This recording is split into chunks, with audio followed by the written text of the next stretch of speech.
নমস্কার বন্ধুরা, চন্দনা ফুড হাবে সবাইকে আরেকবার স্বাগত।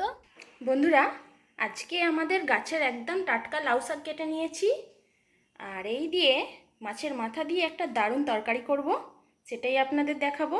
তো চলুন শাকগুলো আমি এখন কেটে নিই।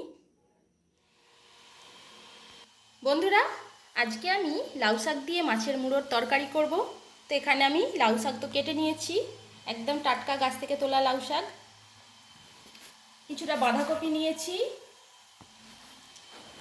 আর এখানে পাঁচমিশালি সবজি নিয়েছি, আলু, বেগুন, সিম, গাজর, টমেটো, কাঁচা লঙ্কা, কড়াইশুঁটি, আর এখানে মাছের মুড়ো নিয়ে নিয়েছি 2 পিস। আজকে এটা দিয়েই তরকারি হবে।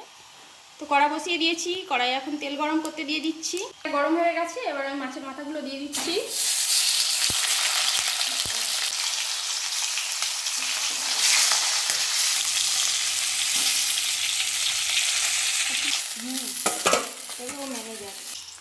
ওই তেলের মধ্যেই তেজপাতা, 5 ফোড়ন দিয়ে দিচ্ছি।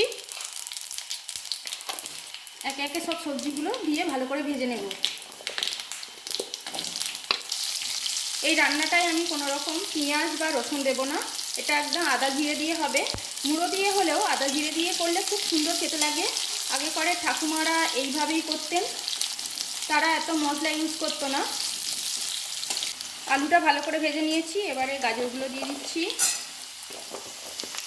সিমটাও দিয়ে দিচ্ছি, এবার বেগুনটা দিয়ে দিচ্ছি, কাঁচা লঙ্কাগুলো দিয়ে দিচ্ছি, 1 চামচ আদা জিরে বাটা দিয়ে দিচ্ছি,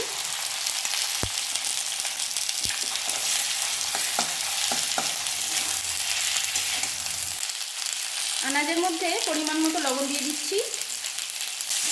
আদা জিরে সমেত আনাজটা ভালোভাবে ভাজা হয়ে গেছে, এবার আমি লঙ্কা গুঁড়ো, হলুদ গুঁড়ো সব দিয়ে দেবো।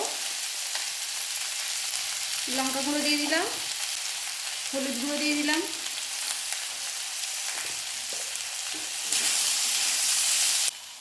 মশলাটা দিয়ে আনাজটা কষানো হয়ে গেছে। আমি এবার অল্প করে জল দিয়ে দিচ্ছি।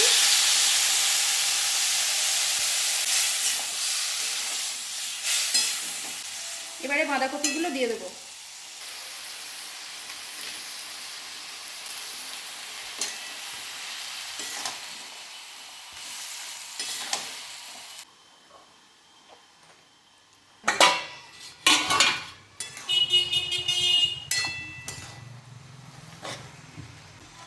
বাঁধাকপিটা ভালো করে কষিয়ে নিয়েছি, এবার কড়াইগুলো দিয়ে দিচ্ছি আর টমেটোটা দিয়ে দিচ্ছি।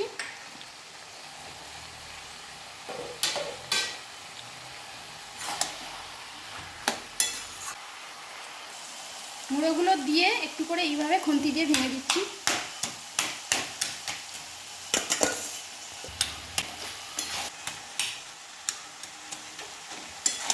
মুড়োটাকে এর মধ্যে ভেঙে দিলাম, এবারে শাকটা দিয়ে দিচ্ছি।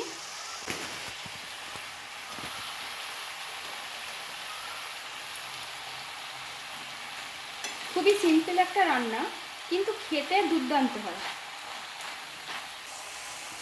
সব শাকটা দিয়ে দিচ্ছি, শাকটা দিয়ে একটু চাপা দিয়ে দেব, তাহলে শাকটা নরম হয়ে যাবে। এবার একটু চাপা দিয়ে দিচ্ছি।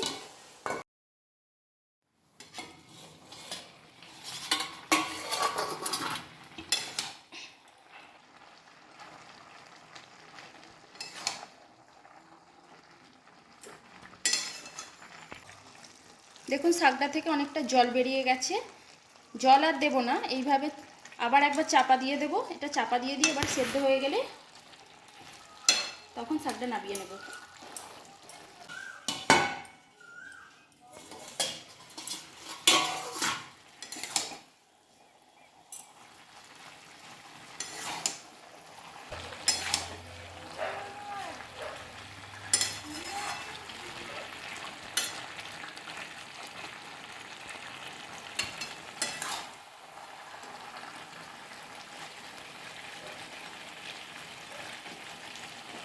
শাকটা প্রায় সেদ্ধ হয়ে গেছে, কিন্তু এখন অনেকটা জল আছে, এই জলটা পুরো শুকিয়ে যাবে।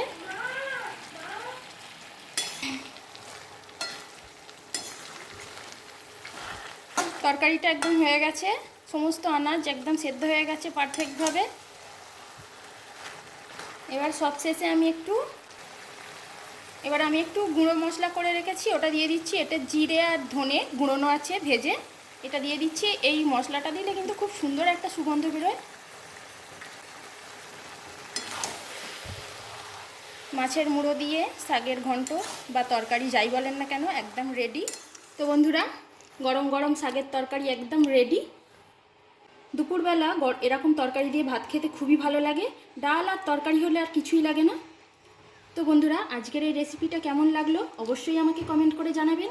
আর আমার রেসিপিগুলো যদি ভালো লাগে তাহলে প্লিজ আমার চ্যানেলটিকে লাইক, শেয়ার এবং সাবস্ক্রাইব করে অবশ্যই আমার পাশে থাকবেন। সবাই সুস্থ থাকবেন, ভালো থাকবেন। ধন্যবাদ বন্ধুরা।